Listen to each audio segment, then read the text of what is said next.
This will be the photo I'll be painting today. And here we go. Hey everyone, Joe Menza here, and we're going to do another watercolor painting. Try to keep it fast and loose. Try to keep these under 10 minutes, just to challenge myself. I've wet the paper down. This is Hobby Lobby's 11 by 15 Master's Touch, and I'm using Cotman brand watercolors mostly. If I fill up a pan, I might use the Hobby Lobby house brand. They were just on sale. Got a pretty good price on them. But for the most part, these are Cotman in these little pans over here. And initially, I wet the paper down. I grabbed a little bit of blue, little ultramarine blue, and a little bit of red, and I mixed that with just a little bit of white, just to keep it light for the sky. Quick dabs, that's it. That is the extent of our sky. We're leaving it, not touching it there at all. So the next thing we're going to do, oh, by the way, you've noticed I've drawn this out when I don't normally do that, but I thought, you know, what the heck? Let me just kind of draw the shape out of where I'm going so I can leave light for the water. And I went ahead and I drew that out. So we're not going to count that as part of the time. That's the planning. So I'm using the Hake here, and I'm using its bristles kind of spread apart here, and I've grabbed into some greens on the Cotman palette. There's sap green, there's viridian, there's yellow, and Payne's gray. By combining those, you can make a nice dark, luscious green. And I'm keeping it a little bit lighter in the beginning, and then now I've gone into the darks here by just adding that Payne's gray in there and leaving some sky holes. Really going all out in this one to try to put everything I've learned into practice. And here we have some yellow mixed in here. We want to have that nice blend without having things kind of overtaking too much, and still have a little bit of texture, but really resisting the urge to fiddle and fix things.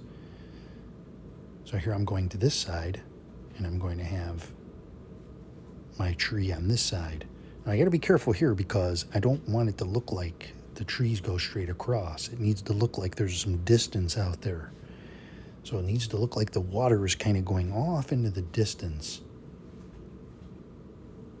So I'll have to shape things kind of to make that happen, and I'm taking a little tissue here and just kind of dabbing that out to lighten that, and a little bit of spray from the spray bottle, from the fine mister, and that should really do it so that we have this just fine background going in here.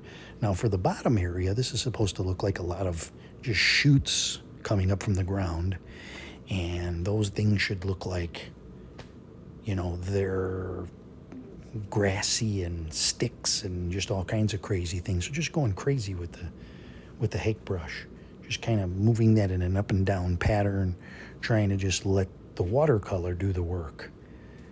Sometimes we get in our own way in painting watercolor, and we just don't let the magic happen.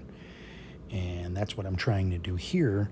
And I'm also trying to keep a balance of darks and lights by going back to the Payne's gray.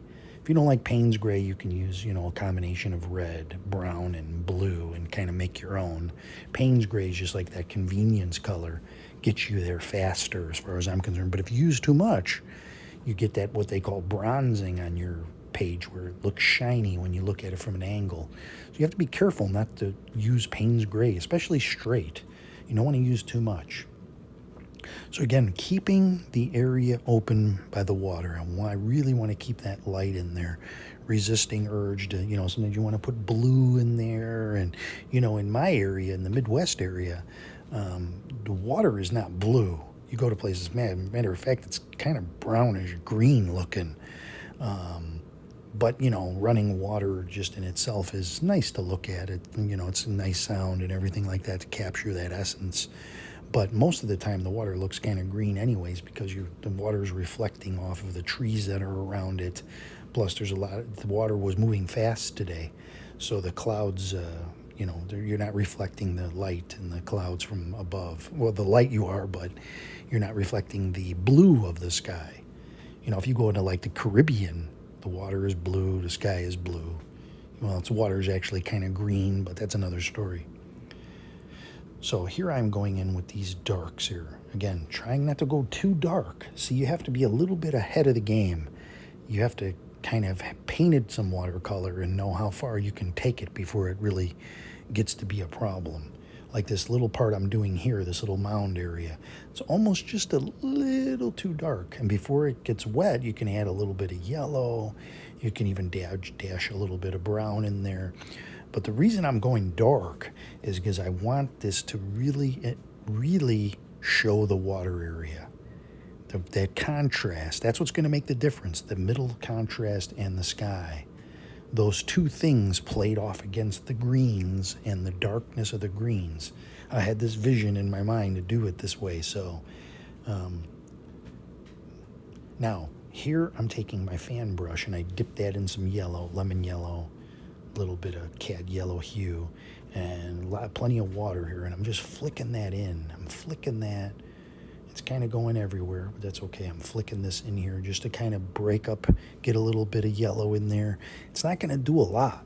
It'll dry. It'll look like a lot initially, and then it will dry back down. But when I get to my 10-minute mark, I'm not going to do any more with the painting. That's going to be the end of it. Now, I'm taking a wet brush here, and rather than put anything in there, I'm just borrowing a little bit of the paint from the bottom, and I'm letting that kind of go into the water a little bit, still keeping my lights. Very, very crucial. I want to keep those lights. I don't want to close that off. I don't want to make it narrower. We tend to make areas we want to keep light narrower when we make areas that we're making darker with trees and that bigger and bigger and bigger. So it happens. Things grow and things shrink. So again, I'm taking this fan brush in here. I just kind of want to make this look natural with these branches here. Not doing anything with painting trunks or anything like that. The trunks will just have to be imagined, that they're behind all that foliage. A little bit more yellow here. A little bit more flicking of the yellow. And see, a lot of this you're doing while it's wet. You're not drying, you're not stopping with the hair dryer and all that, because it will fuse together. So the next thing to do is, let's get a look at it with a mat on there, just to make sure I've covered everything.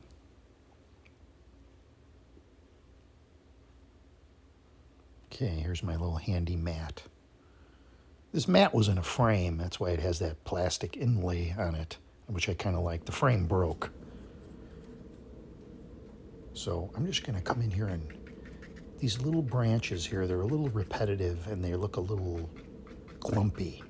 So I'm just going to add a little bit of just sort of like a faint. The brush isn't totally dry, but just to add a little bit of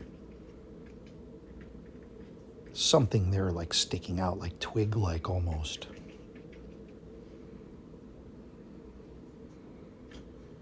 And just going in, touching up a few things, and that is it. Under 9 minutes, all I have to do is sign it and pop in a couple birds with my Micron pen, and I'll see you on the next video.